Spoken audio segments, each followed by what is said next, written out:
What we all crave as humans is authenticity, is the uniqueness and the richness that makes us what we are. We don't want to talk to robots. And it is the unusual parts of other human beings that are so interesting to us and that sort of draw us in. Hello. What I got to say is the episode today that we have is absolute fire. It's really fun when you meet somebody that was completely not on your radar, yet after the conversation, you feel like you've known this person your whole life and you have so many similar passions and ideas and philosophies that you both share. And so today we have someone that meets that exact description, Rowan Trollope, the CEO of FIve9, which is completely transforming the customer service experience. And surprise, surprise, the tagline on the website is making customer service more human. So could not think of a better fit for the Business is Human show. But we get into a lot of interesting topics. We talk about what does being human actually mean as a leader in today's world, and how is that different than the past? Rowan shares some incredible stories just about his life, about taking 8,000 calls as a customer service rep at age 18 while I was probably trying to sneak beers in my parents' basement. So just, a really, really fun episode. And I walked away from this conversation jacked up, and I think you will too.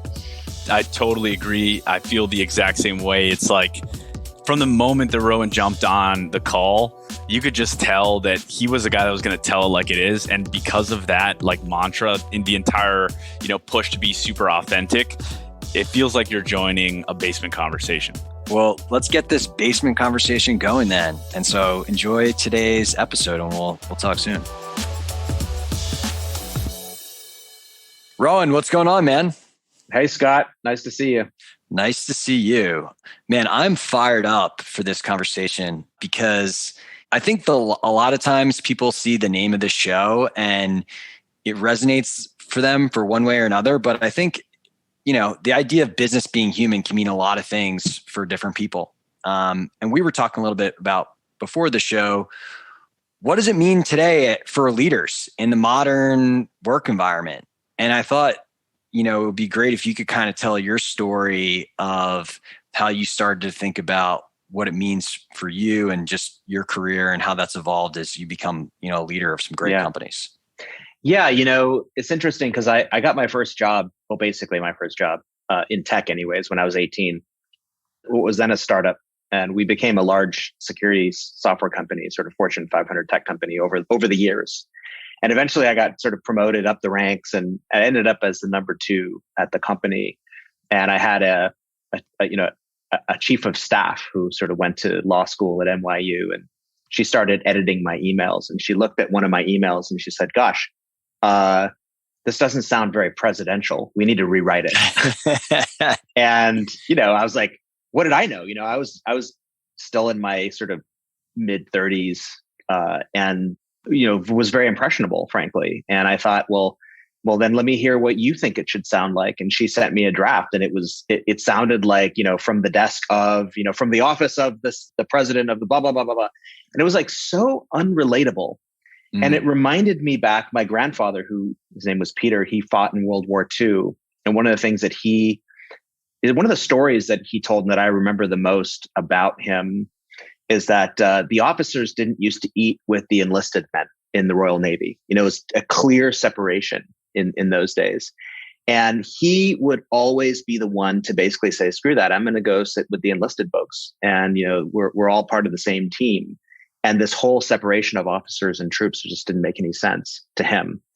And, he was kind of outcast a little bit by the rest of the officers, who just viewed this as a kind of a clear breach in protocol and norms.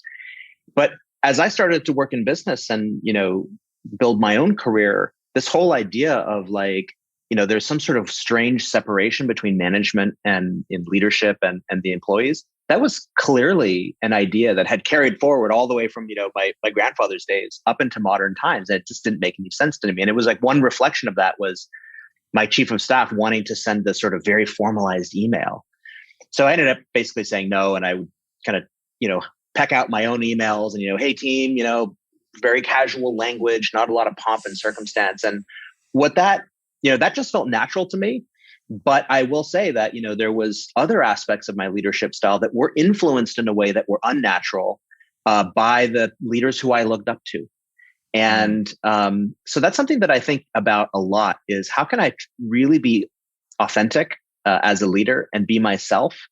And when we try to emulate other folks that we've looked up to in our careers, it's always going to be essentially a bad copy of someone else.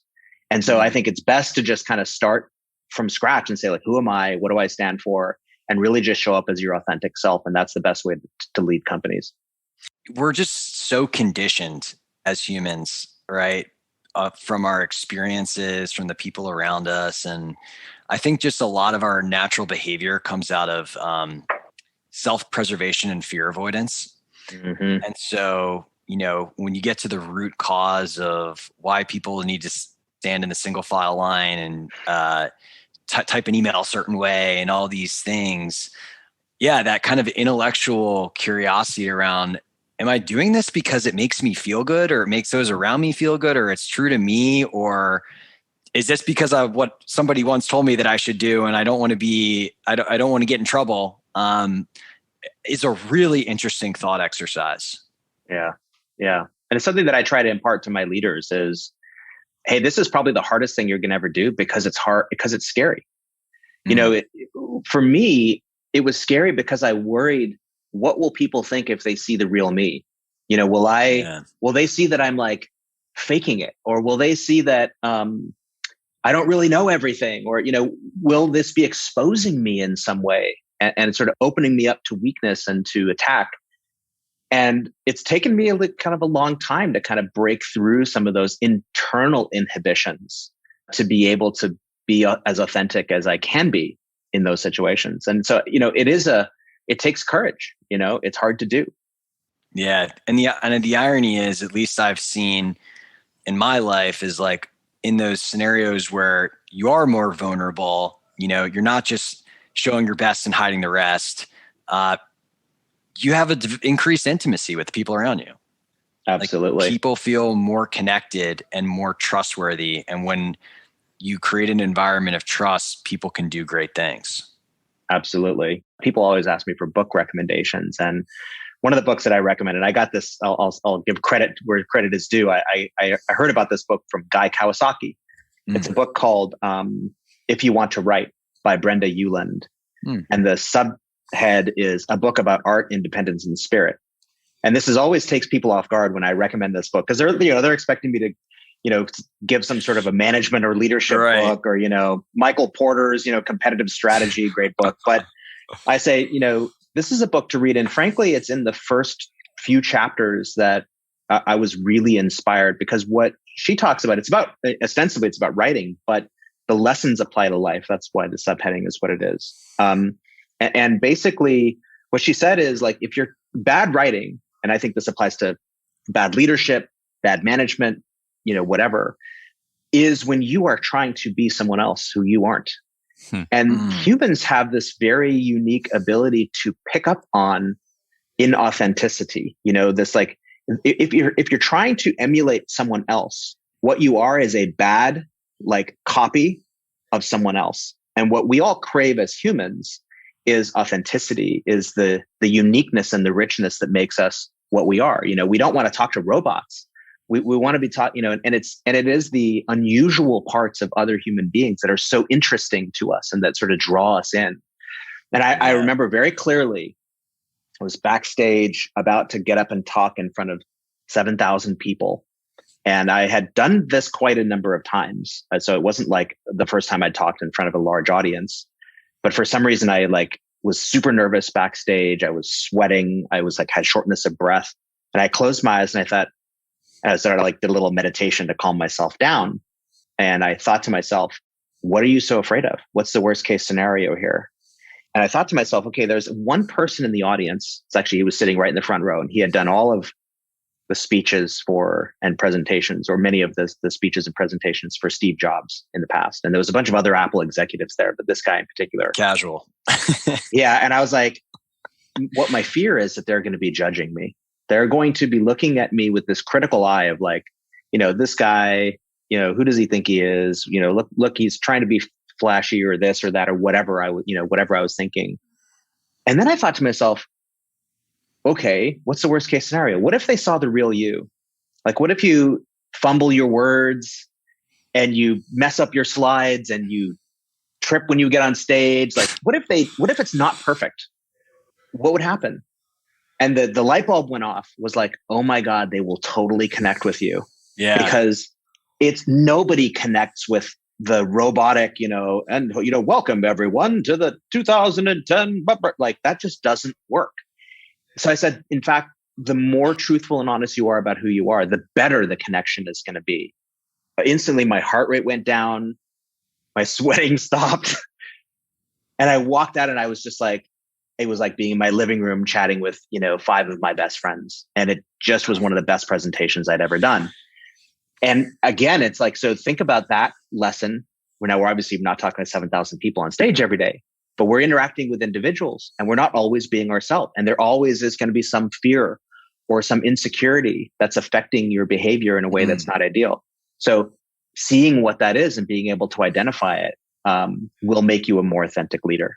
100%, Rowan. And something that I was just thinking about when you were saying that is like greatness, right? Like the polished executive that'll go on and give the best speech of all time, assuming it's like very prepared and what you're expecting in that situation.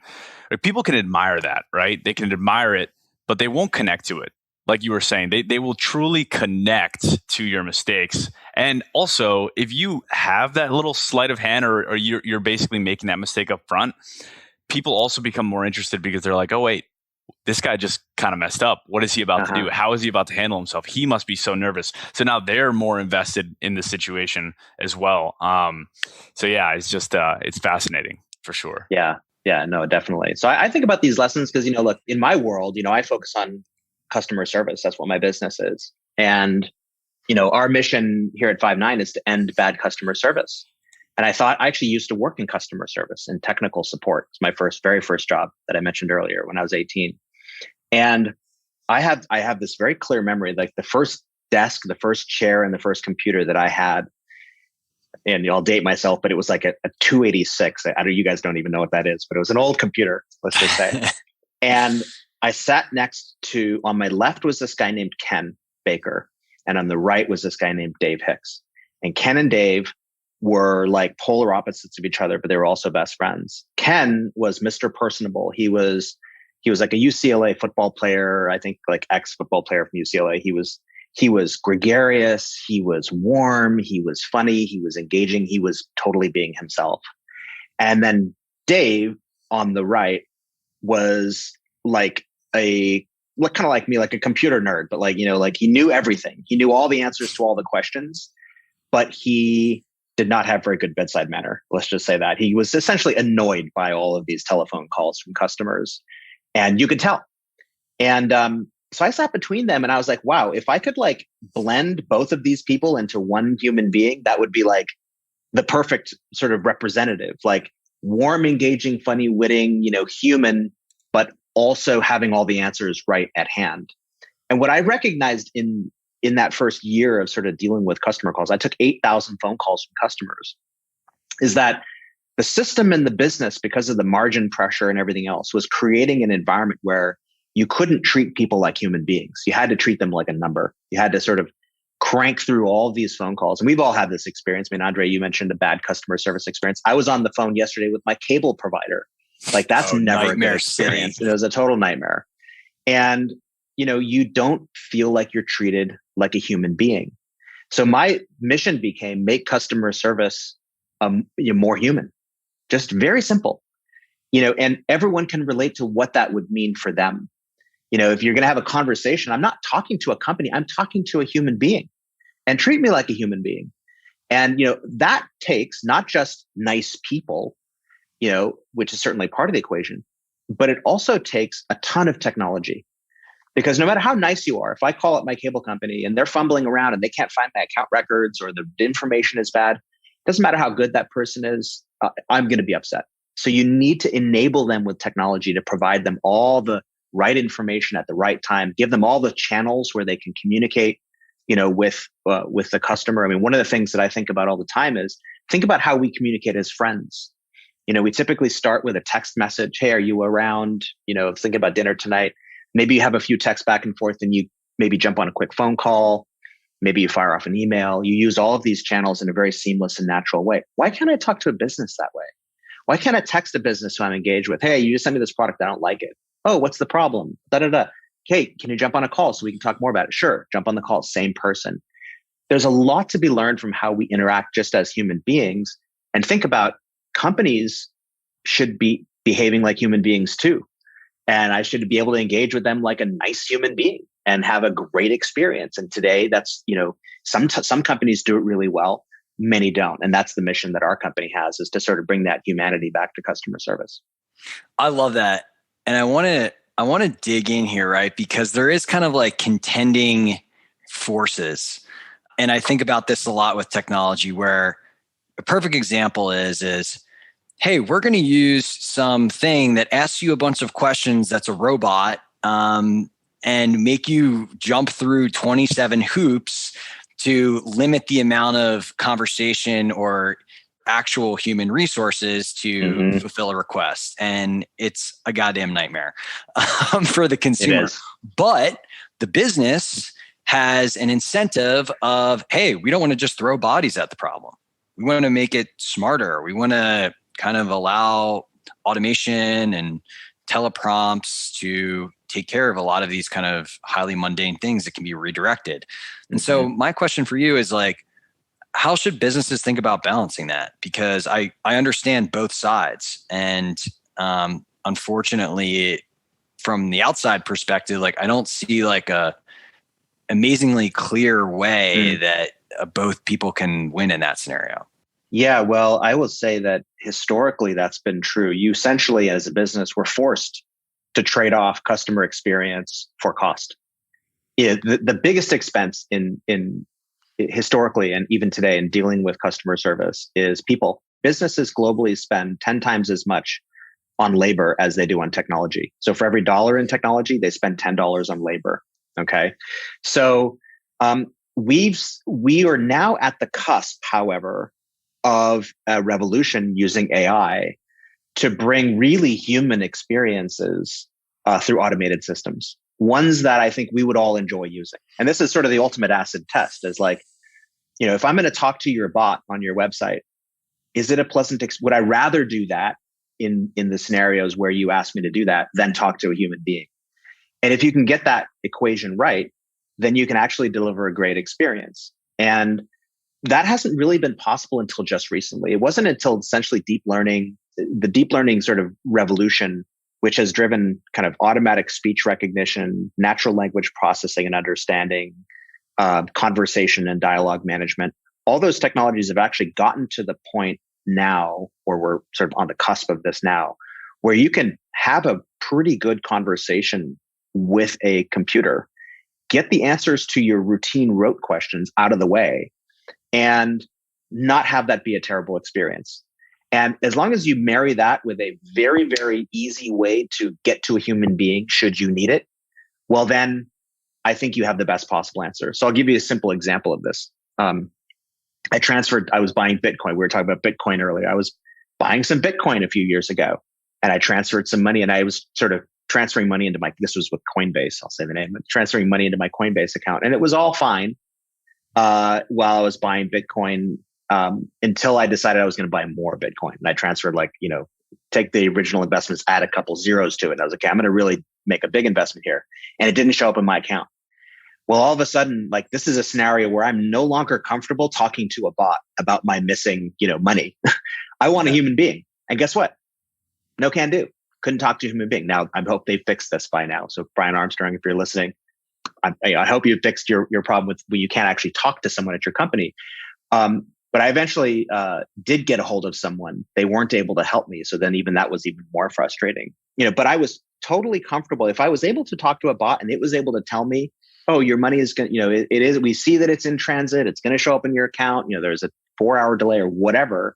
I would have been perfectly fine not talking to a human being. In fact, I would have preferred it. I don't want to have to get on a phone in some situations and have, chit chat and blah, blah, and have the real timeness of telephones. I would love to be able to have a text experience with a bot if it gives me the answer really quickly.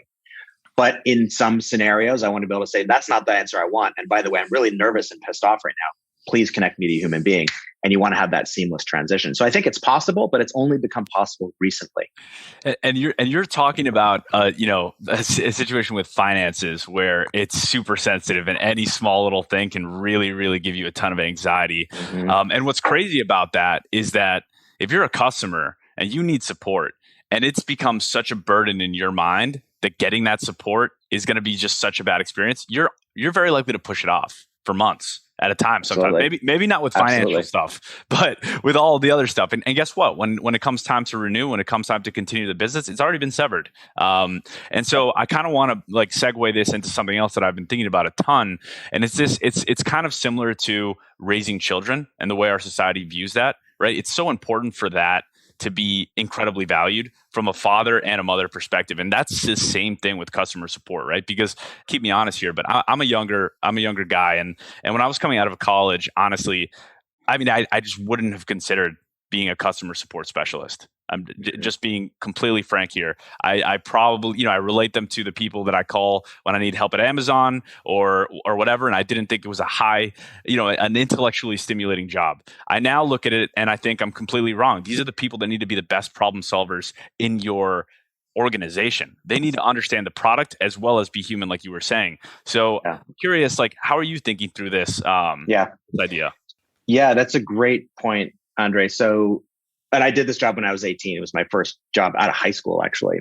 I did it for 8 months. I took 8,000 phone calls and I was ready to shoot myself. I was like, get me out of here. Because every week you would take, hundreds of calls, and 90 to 95% of them were the same calls you took the week before and the week before and the week before. And that leads people to kind of you can't be a human being and a robot at the same time. You can't be a robot, which is much better at dealing with that kind of stuff. Human beings get bored. I was so freaking bored. I was bored out of my mind, answering the same questions over and over again. You become distracted, you become irritable, blah, blah, blah, blah. And so what I recognized at the time was if you could just take these problems off of my plate, take the 95% of the repeated boring stuff away, and just let me deal with the 5%, it was actually a pretty fascinating job. We were debugging people's computers and, doing all kinds of really fascinating kind of troubleshooting. And it was really stimulating, intellectually stimulating for an 18-year-old kid. So that is the solution here, is you have to have a technology that can handle all of the routine rote stuff in a really human way so that your customers will actually deal with it and not just insist on talking to a human being, and then save the 5 or 10% for the human beings who are going to be much better at these sort of edge cases. And in those cases, you can then afford to pay people more, right? Because you can save a lot of money by taking all that routine rote stuff off the table. And then you can pay people more. You can make it a really nice career advancement in customer service. And so I think that is definitely in our future.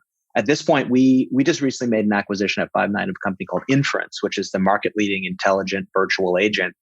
And it's a voice bot that you talk to, and it can handle in a very pleasing way a lot of routine common calls. We think, most companies could probably identify 5 to 10% of the calls that they can automate. Now, we're not up to 90% yet, but over a decade or two, you could see us getting to to that ability to automate everything that's common and routine. And that puts human beings into where they really should be, which is dealing with the edge cases and the messiness and the hand holding. One of the examples that I like to give, this actually happened to me. Context is extremely important for customers. So, I had a situation where my TV went out, the internet, cable service went out. And every morning I'm down in my kitchen and I have CNBC on before I go to work. Well, this is when I would go to work. And so I've got it in the mornings. Well, one day it stops working. I'm like, hey, no big deal. I'm not going to jump on a phone call right away, and wait, for 20 minutes to get an answer to my question. I just want to fire off a quick text and say hey, the TV is out. Is it going to be on later? And if I get an answer within a couple hours, it's fine because I'm going to be at work. blah, blah, blah. If they're like, sorry, you had this problem, Rowan, but it'll be on later today when you get home. And, we're very apologetic. That would be totally fine in the context of that scenario. Now take the exact same problem, which is my cable service is out, but now put it in the context of, 2 weekends ago, the Super Bowl, 10 minutes into this, now it wasn't that exciting, the Super Bowl, let's be honest. But if I've got friends over, and the TV goes out, I am not going to be okay with a text message and 2-hour response time. I want someone on the horn now. And I want someone who understands Mr. Trollope loves the Super Bowl and he's going to be pissed. And I'm going to have to calm him down right out of the gate and assure him that his TV is that we're working as hard as we can to get it on as soon as possible. So think about that. Context of the same problem, right? It totally transforms the kind of service that you want to deliver. In one case, it's totally fine to be an automated system. In the other case, you absolutely need to have a human being and you need to be way more proactive. So that's something that businesses have to think about. Yeah, I agree. I mean, fundamentally what enables that, in my opinion, and I know you guys feel the same, is giving humans the right information at the right time to make better decisions. That is actually what our business does too, but it's more about the internal applications that drive the customer experience, like your CRM, your support tickets, just kind of making all of that at your fingertips, by the way, in the interface that you're already living, which I think to me is another really important thing that businesses need to think about. It's context isn't enough. It's, can I give people context embedded inside of their existing workspace?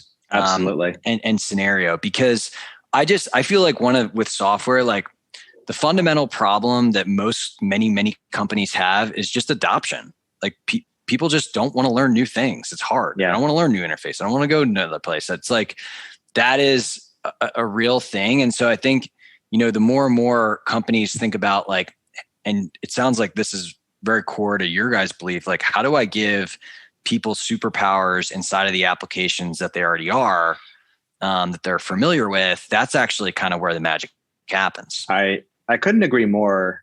The thing is, Scott, if a CEO wants to understand their business, go sit with one of your customer service reps and watch what they do and watch what tooling they have. And I guarantee you most people who try this will be horrified, number one, because they're going to be looking at often more than one screen filled with different windows and different interfaces that came from different decades where they're cut and pasting and driving all kinds of additional cost and complexity for their agents. And, there's the one thing of what does that do for your customer in terms of, creating a poor experience, because they're having to wait or the information isn't up to date or current. But also think about what happens for the customer service agent when they experience this. You don't care about this because you're giving me this experience and I'm a proxy for the customer. And so it's really important if that's what they see, subconsciously as an agent, you're going to be I don't think this business really cares too much about delivering great customer service because you can see it in my screen every day and all the bullshit I have to put up with. So then subconsciously, it's maybe I don't need to care that much about delivering great customer service to the customers that are calling me because I'm dealing with this stuff. So that is really, it's really important that the interface you put in front of the agents is just as beautiful as what you would put in front of your customers, right? Because if you don't do that, they're going to get the idea that they're not important. And if you, by the way, stuff them in the basement or offshore them here or there, or you try and jam their schedules in a way that is unnatural, you're going to have the same effect. So you have to think about the end-to-end effect of all of these things. Hey, Andrei from Troops here. Are you using Slack or Microsoft Teams at your organization? If you are, then you have to be delivering the right information to the right people at the right time from your CRM, marketing automation, support, sales engagement, and customer success systems in an actionable way with Troops.ai. But don't just take my word for it. Listen to what our customers are saying about their experience using Troops. It's a huge coaching tool because most of the time the deals push or stages go in the wrong direction. We can kind of do a postmortem and see where our process wasn't followed adequately. But most of the time, it's a coaching opportunity for the individual and in turn, the team. One of the things that I've been thinking a lot about, so as we actually survey a lot of the executives that we have on here. And one of the questions that we ask is what's your competitive advantage? And the number two thing that has been cited by a landslide, it's kind of product features and then brand. And when we talk about brand, I think another thing I've been thinking a lot about, like your brand, yeah, it's what's on your website, but it's also every single person at the company and how they present themselves to the market. Like you have all these people, they're out there, they're talking to customers, they're fielding tickets, Absolutely. They're doing all of that. They're talking to prospective hires. Like that's arguably more of a force multiplier for your brand than anything else. And so, a marketing funnel that I just don't think a lot of people talk as much about is the internal marketing and the internal employee experience. Because as you said, like if the work experience for your employees is a shit show and they're frustrated and they feel like crap because they're not empowered to do great work with the tools or training or whatever it is, then they're going to just show up in a way that you're not excited about to the people that you're trying to impress. I couldn't agree more. It's not only that, but it kind of brings us back to the title of the show, Business is Human. Like, that's going to show up in how leadership treats the employees. Go back to the example I used earlier of the formalized email and the impersonal nature of it. Well, it's like if that's their experience with their company, what do you think your employees are going to emulate to your customers? Impersonalness, lack of humanity. Some of the tools that I use to kind of drive this throughout the organization, because I totally agree with you on all of your employees are your best, are essentially live and are your brand. Is I have an Ask Me Anything channel on Slack, for example, 24/7. Whenever I get that, if somebody wants to ask me a question, I will answer it instantly. And so if you're a frontline employee dealing with our customers and customer service, the idea that like, oh, wow, the CEO is actually listening. Like I could ask a question and, he's going to answer me, that sort of like, and we're all kind of on one team. There's no sort of weird hierarchy or bullshit. Like that sets the right emotional tone for them to then deal with customers. That it's like, hey, this place is really human. It's really likable. Mm-hmm. And, I can be likable to the customers that are calling me. I love that. It's a great parallel to the story.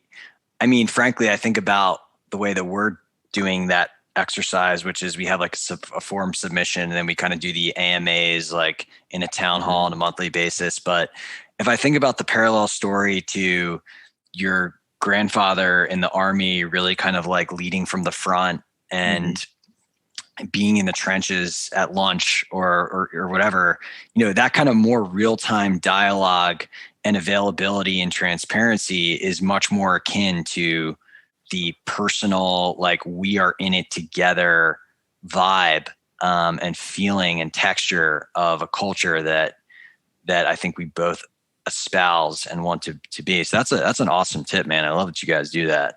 Yeah, it's another one that I heard recently, and it's something that I used to do. But Elon Musk was recently talking on, I think it was on Clubhouse, and he basically said like, he would sleep on the factory floor. But the reason he would sleep on the factory floor is so that the employees would see he was there with them. And, whether he was up all night, or not was less relevant. Is more important that, hey, they actually need to see you at the front line with the employees, and sort of dealing with the stuff that they're dealing with. And I think it's really critical that as you think about it from a leadership perspective, you're not just thinking about doing the right thing. You're making sure that people can see that you're doing the right thing. Otherwise, how are they going to know? The people don't know. And they're not used to it, by the way. They're used to a lack of transparency. So when you're radically transparent and you make sure that you're visible in front of employees, it makes a real difference. Not to mention something that's kind of underrated, and maybe this is just my perspective, but I do think it is a big problem if the majority of your organization has no idea what the CEO is doing. And it goes back to what you were saying, right? It's like maybe, traditionally it's none of your business, right? Like don't ask. But at this point, right, especially if you're joining a startup and you're buying into a big vision, it makes a humongous difference to just get little breadcrumbs. I couldn't agree more. Every week I do an email to my employees, and it's, again, straight from the heart. It's not written by, a lawyer. it often has typos. It's done fairly quickly because I do it every week on Sunday night, Monday morning, usually. Some weeks I miss, but almost always I do it. And I include personal details. My weekend update, I'll always include, how I'm feeling, what happened in my life. And it just yesterday, 2 days ago, I walked out of my door. I live in San Francisco. And I walked out of my door and someone was walking by and they said, "Hi, Rowan." And I was like, "Oh, hello." And I, was uncomfortable because I didn't recognize them. I had actually never met them. Well, it turns out it was a FIve9 employee, and my dog comes running out and she's like, "Oh, that must be Molly." Because I've written about my dog, Molly, on my email and about my kids and about my life. And, it made she actually told me this. She said, the fact that you share these details about your personal life make a really big difference to my life here and working at FIve9. And she was a little bit older and she was like, "It's the best experience I've ever had." Wow. Because everyone is down to earth. And so I'll tell you, there's some downsides. It's not easy to do. But employees really like seeing that managers and leaders, again, it's back to that same theme, are human beings. And why not share that information if it makes a difference for employees to see that the leaders are human beings. And Nick Mehta does this. I think he was on your show also. And Nick and I are long-term friends. And we've talked about this a lot, about sort of sharing more personal details and being very accessible to employees is really, really critical. Yeah, I love how Nick isn't shy about his calendar. If he has a go for a jog in the middle of the day or whatever, it's on there. There's not the hiding. The other CEO that we've had on here that I think does something similar is Godard Abel from G2, who does actually a video weekly where he does a video to the company about kind of updates and what's going on. And I think it's a very, very powerful practice. And so I love hearing these kind of tactical tips. And you're right. I even think about podcasting and marketing and the people, the authors and stuff that I look up to. And I think one of the marketing lessons that I've learned, and me and Andrei, we love geeking out about marketing and sales and all that kind of stuff. But people come for the content, they stay for the person. And so a great example is I, for a long time really liked Tim Ferriss and I love the tax and tips. But what I really was what's this dude's morning routine? Yes. What's his love life like? You wanted to kind of get those juicy details. Yeah. And I think it's very easy for us to look at pop culture and understand that dynamic and concept, but we don't really think about it for hey, we are actually, as a leader of a company, kind of a similar spotlight visibility. And we actually have people want to know this stuff. People are curious. And we actually have an opportunity to kind of just further be vulnerable and develop, give people windows into the world and things that they're curious about. One of the things that I did early on in my career, I actually worked at Cisco for a while. And I ran a multi-billion-dollar business. So we had, hundreds of thousands of business customers. It was a $4 billion business at the time. And in my first sort of keynote address to our customers at one of our conferences, the last slide, I did my own slides. At the last slide, I put my cell number. And I said, "If you're having a problem, text me." And this was so out of bounds for the norm at that time. Oh my God. And I remember somebody was like, "You are crazy. You are going to receive so many messages, so many calls. And it's going to be out there. And it's this is going to be a disaster." Totally the opposite. I didn't actually get that many phone calls or text messages. I did get some. And I got to connect with some incredible people who I never would have known, who were able to bring incredible perspectives that I as a leader was not hearing. Managers were, not telling me the full truth, turns out, shock. And, just by being that open and transparent, obviously it sent a message to people wow, okay, this isn't just dealing with this giant sort of Fortune 500 company. This is an individual. He just gave me his mobile phone number and wow. So okay, if I buy that product, who am I? I'm just one, small business, but now I can actually relate to that person because they're open to engaging and so on.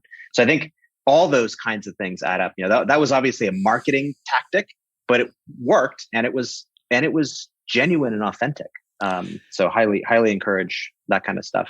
Yeah, and I love that story. And you're really hitting on a point that's super top of mind for me right now. And it's this idea that if you write, you're condensing and really understanding your own thoughts, right? You're clarifying your own thought loops. When you have that writing down and it's very authentic, and you share it, what you're doing is you're slowly chipping away at that voice in your head that says, "What if they judge me?"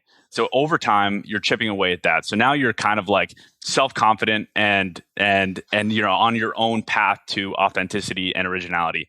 Once you're there, what you find is that you have been cheating yourself out of fantastic conversations at scale, because the minute you continue that cadence, the amount of people that you realize that are in your community that feel the exact same things that you're feeling, and because you just started and posed that question, are now interacting with you in ways you couldn't have imagined possible.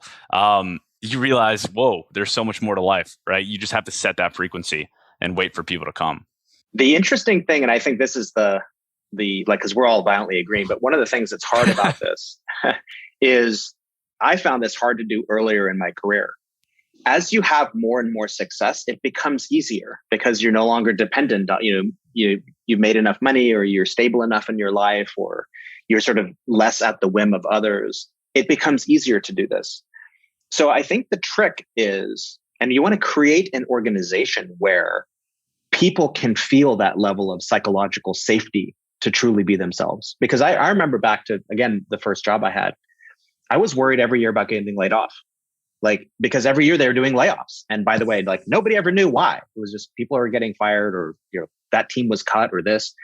So every year, and by the way, at the time, I really needed the job. I needed the money. I had a baby and a wife at home. I was 19 years old, living in a shitty little apartment in Woodland Hills. And I was like, I really need this job. And I got to kind of keep my head down and not stand out, because the last thing I want is to get my ass laid off, and not have a paycheck anymore with a family to support. So in that environment where the company wasn't necessarily supportive of sort of bringing your whole self to work, that wasn't demonstrated, right, by the leadership, I wasn't going to stand out. Yeah. I wasn't going to be myself. What I now realize later in life is okay, it's one thing to give that advice to people, but they're not going to follow it if they're working in an oppressive environment. So you as a leader have to create the environment that promotes that sort of psychological safety where people can do that.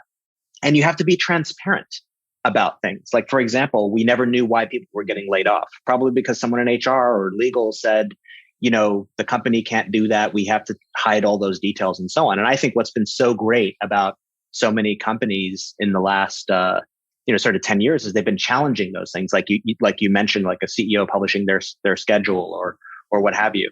I think it's really, really critical that, we have that level of transparency. That's really important to creating psychological safety. And that will create an environment like that, plus the leaders modeling the right behavior, where people can actually take this advice and execute on it. And the only thing I would say to anyone who's listening is if you're not working in a company where you feel that level of safety, where you feel like you can do that, go find another company. There's plenty of companies out there that will provide that kind of environment, A. And B, if you're in a leadership role, you probably don't even know what it's really like to work in your own company. So go sit down with the front lines and actually watch what their experiences are and see if you can start to drive it in the direction of the kind of environment where you would want to work, where you could bring your full self to the office, every day at an earlier point in your career, before you had the sort of ability to, be yourself all the time and blah, blah, blah. I love the idea of almost thinking about go do a user experience project of your employee experience. Go and sit in and see these people's day to day, what it looks like. It's almost like you effectively as a leader, you're the product manager of your company. And so treat it like that. Go do the user experience research. That's great advice. I like that one. I hate to be the bearer of bad news, but this is sounding a lot like Undercover Boss. I can see the one-way glass with the employees. Sally, I know you and your husband haven't been on a vacation in 20 years. That's why I bought you a ticket to the Bahamas. But anyway, Rowan, it's time to find out the things that make us stay. And by that, I mean your morning routine. I usually wake up way too early. This morning, I woke up at 4 or 5. First, I try and get myself to go back to sleep. And then when that doesn't work, I get up and first thing I do is I make coffee. And then actually the very first thing before I even get out of bed is I get my phone. I know this is bad, but I do. And I check things like Twitter and email and this and that. But then later I make my coffee and I will do 15 to 30 minutes of meditation. So this is in the morning. I have 2 little kids at home. So, once they get up, everything's like, and the dog is awake, like everything is impossible. But in those early hours, I do meditation. So I do 15 or 30 minutes, depending on how much, my head is in it. And then I will this morning I watched YouTube videos on little hobbies that I have that I'm doing. I like to play piano, but I don't do that in the morning because it'll wake everyone up. But yeah, I'll kind of pursue my own little things. I don't typically get right into work. And then by 8 o'clock, 7:30, my kids get up, I take them to school, and then I come back and I start my day. Awesome. And I'm glad that this is segueing nicely. I could tell that you're a guy that has a couple of various amounts of hobbies. What is the hobby right now that's kind of been the white elephant, right? It's one that you've always wanted to do, but you're trying to find the right amount of time to pursue. Well, my sort of biggest hobby over the last, I'd say 10 years has been mountaineering. And so I've been training. So right now, mostly it's training. I'm just doing endurance training. But high altitude mountaineering has been something that this year I wanted to climb Denali, Mount McKinley in Alaska, but because of COVID, it's not going to happen. So next year I'll do it. I was also supposed to do a big ski tour in Austria. So that's my thing is ski mountaineering. I like it because it's got skiing, which I love. It's got going uphill, which I don't love, but it keeps me in shape. And it's got gear, which I also love. I'm a big nerd. So any gear heavy sports that get me out of my office and outside, I really, really like. And to end the show here, this is the last one on my side.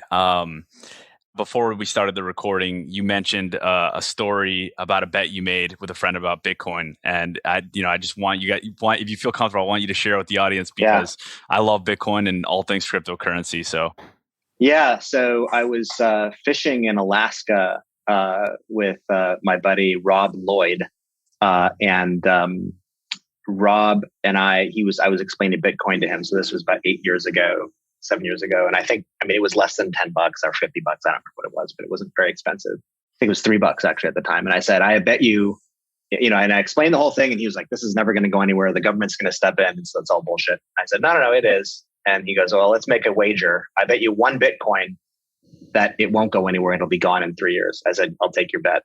So I think 3 years, sometime later, it was worth 18,000. Now it's 51,000 today, but 18,000. I called in the bet, and he was surprised to hear from me. And he said, "All right, well, tell you what, let's donate it to charity," which we did. And so that was my bet. And it was a terrible bet on his point to bet me 1 Bitcoin because it was a win-win for me, but he really didn't think it was going to go anywhere. And all I can say is I wish I would have bought more. Join the club.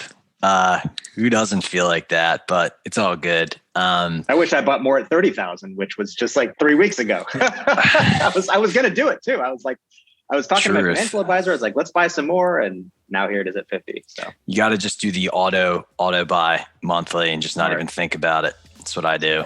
But anyways, Rowan, this was fun, man. This was really, really fun. I had a blast on this conversation and so many important topics for leaders. And so thank you so much for coming on. We really had a blast. And, I think a lot of people out here, they probably want to just keep up with you. And are you big on Twitter? You mentioned Twitter. Are you a tweeter or are you a LinkedIn guy? Twitter. No, I'm not on LinkedIn really that much. I'm on Twitter at Rowan Trollope. Love it. Awesome. Well, thanks everybody for listening to the show today. We're super grateful. If you liked it, share it with a friend, give us a 5-star, all the things. And we look forward to seeing everybody on the next show. Awesome. Thanks, Scott. Thanks, Andrei.